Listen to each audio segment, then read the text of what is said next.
It was not long afterward that Daylight came to New York. A letter from John Dowsett had been the cause, a simple little typewritten letter of several lines. But Daylight had thrilled as he read it. He remembered the thrill that was his, a callow youth of 15, when, in Tempest Butte, through lack of a fourth man, Tom Galsworthy, gambler, had said, "Get in, kid. Take a hand." That thrill was his now.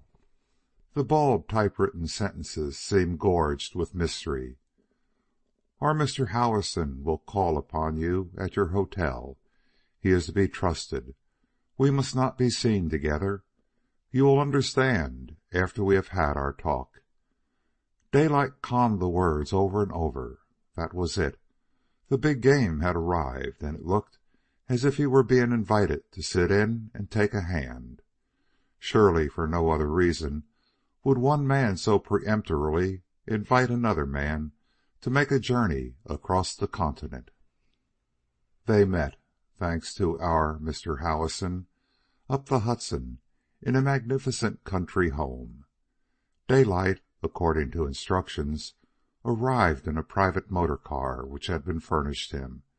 Whose car it was he did not know, any more than he did know the owner of the house, with its generous rolling, tree-studded lawns. Dowsett was already there, and another man whom Daylight recognized before the introduction was begun.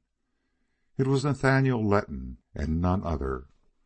Daylight had seen his face a score of times in the magazines and newspapers, and read about his standing in the financial world and about his endowed University of Daratona.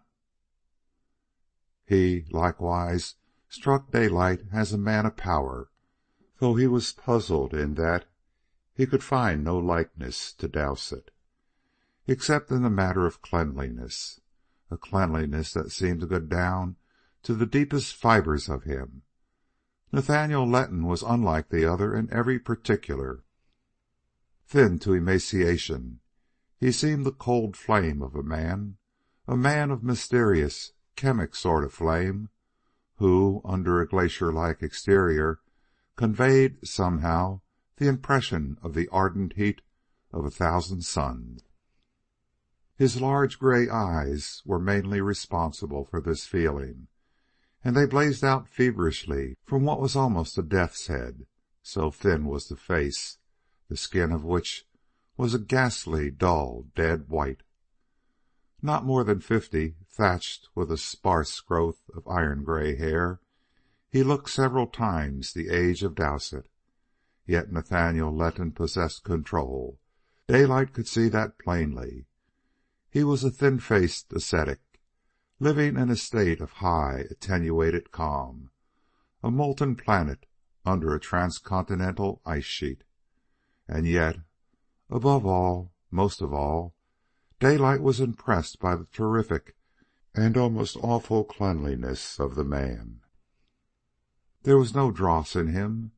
He had all the seeming of having been purged by fire.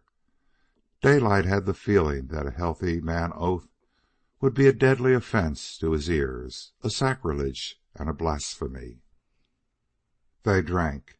That is, Nathaniel Letton took mineral water, served by the smoothly operating machine of a lackey who inhabited the place, while Dowsett took Scotch and soda, and Daylight a cocktail. Nobody seemed to notice the unusualness of a martini at midnight, though Daylight looked sharply for that very thing, for he had long since learned that martinis had their strictly appointed times and places. But he liked martinis, and being a natural man, he chose deliberately to drink when and how he pleased. Others had noticed this peculiar habit of his, but not so Dowsett and Letton, and Daylight's secret thought was, "They sure wouldn't bat an eye if I called for a glass of corrosive sublimate." Leon Guggenhammer arrived in the midst of the drink, and ordered Scotch. Daylight studied him curiously. This was one of the great Guggenhammer family, a younger one, but nevertheless one of the crowd with which he had locked grapples in the north. Nor did Leon Guggenhammer fail to mention cognizance of that old affair. He complimented Daylight on his prowess. "The echoes of Ophir came down to us, you know, and I must say, Mr. Daylight, Mr. Harnish, that you whipped us roundly in that affair." Echoes? Daylight could not escape the shock of the phrase.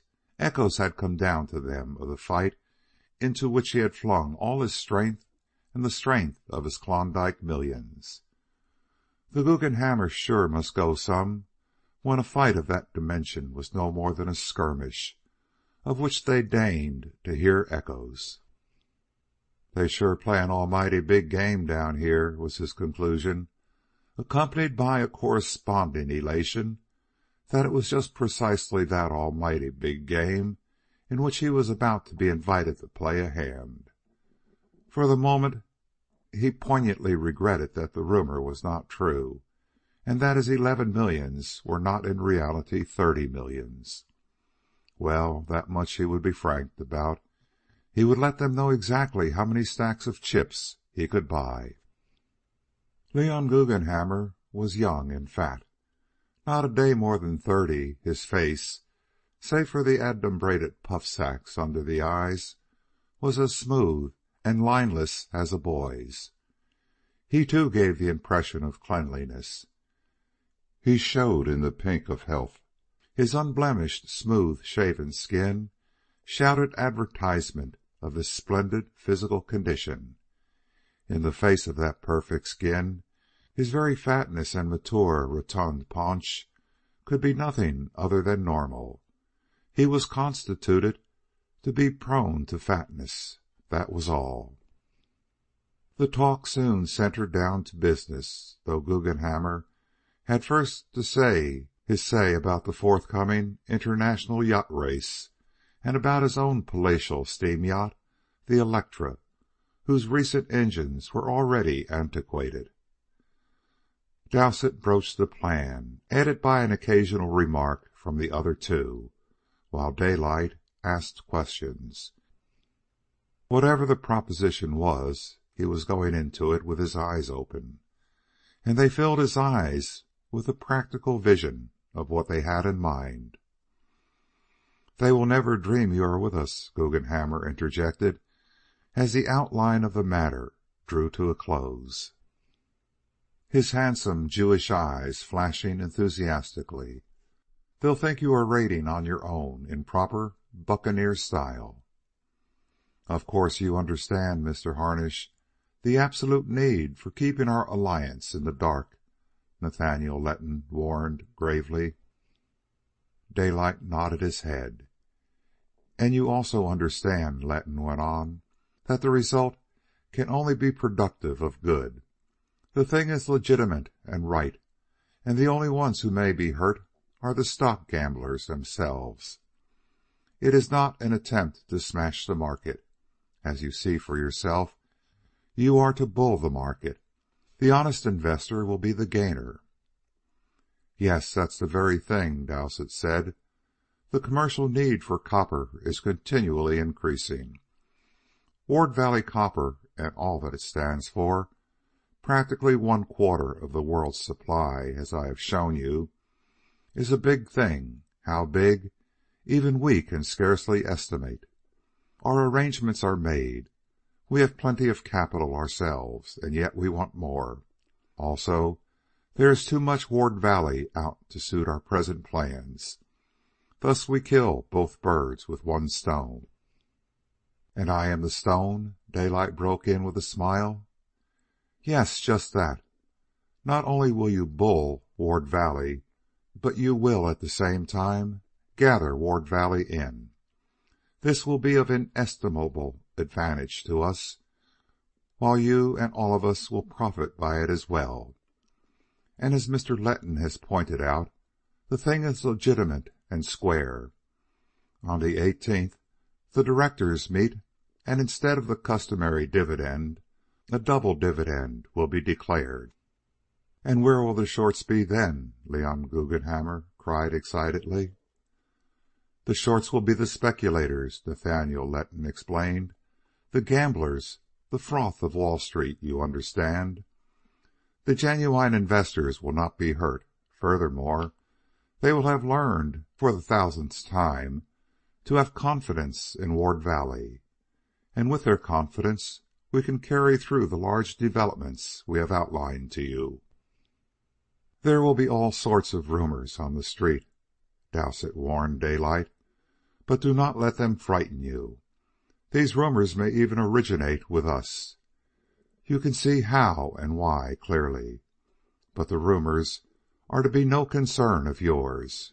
You are on the inside, and all you have to do is buy, and keep on buying to the last stroke, when the directors declare the double dividend.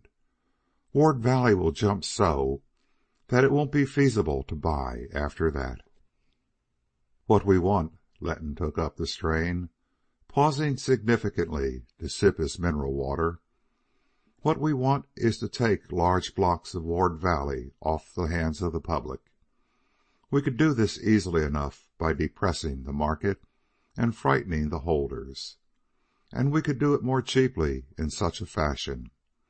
But we are absolute masters of the situation, and we are fair enough to buy Ward Valley on a rising market. Not that we are philanthropists, but that we need the investors in our big development scheme. Nor do we lose directly by the transaction.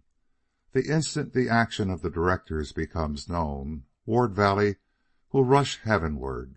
In addition, and outside the legitimate field of the transaction, we will pinch the shorts for a very large sum. But that is only incidental, you understand, and in a way unavoidable. On the other hand, we shall not turn up our noses at that phase of it.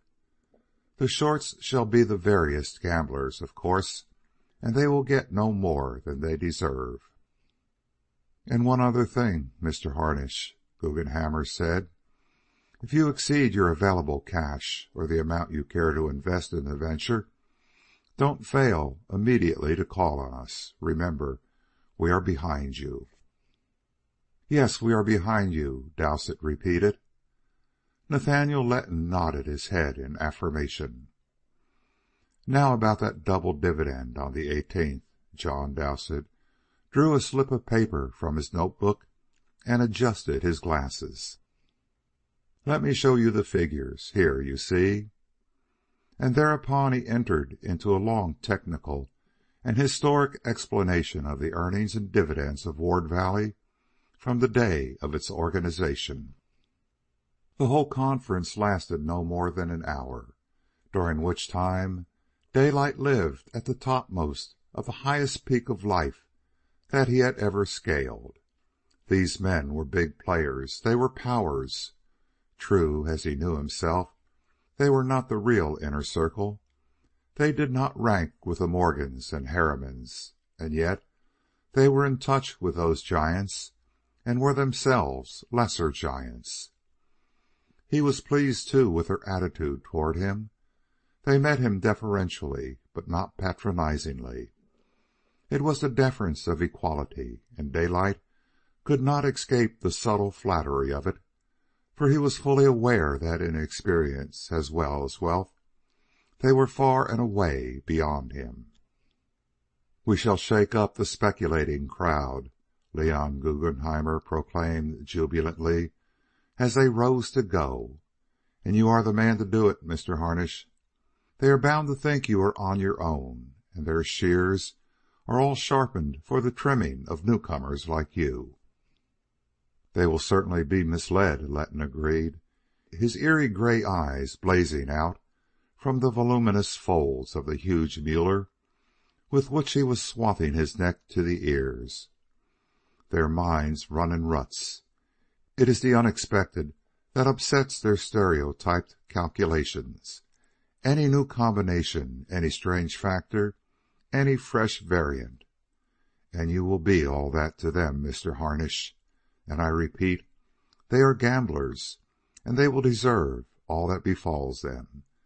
They clog and cumber all legitimate enterprise. You have no idea of the trouble they cause men like us, sometimes by their gambling tactics, upsetting the soundest plans, even overturning the stablest institutions.